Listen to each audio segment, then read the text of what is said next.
أن تهدي العرب أول ميدالية في مسابقة كرة القدم في دورة باريس الأولمبية، وتنتزع كأس إفريقيا للناشئين من مخالب الصقور المالية، وتهيمن على ألقاب الشان وكأس العالم للشباب وكأس العرب بأرقى الأساليب الفنية، وأن تدون كل هذا التاريخ وتعانق كل هذا المجد في مدة عام و4 أشهر و10 أيام فقط، محطما عدة أرقام قياسية.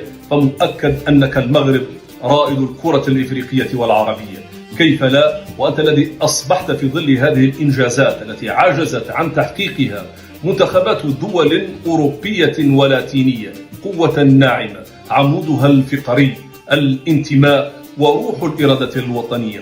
واسألوا يا من تشككون في كل هذه النجاحات المتواصلة والمتتالية، اسألوا عن الرائع طارق سكيتيوي وكيف أسكت منافسيه بفضل خطط لعبه الممنهجة والذكية، واسألوا عن الأيقونة عثمان معمة وعن لمساته المغربية، واسألوا عن الهداف ياسر الزبيري وعن أهدافه الخالدة والاستثنائية والتي أسقطت أكبر المنتخبات العالمية، واسألوا عن بقية الأشبال الذهبية وكيف وهبت إفريقيا تحت قيادة الإطار والعبقري محمد وهبي كأسا غالية أعادتها من جديد لواجهة الأحداث الكروية.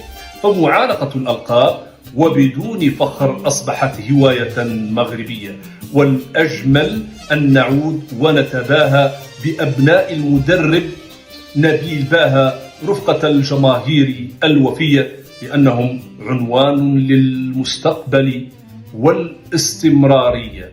فانتظرونا فللحديث بقي.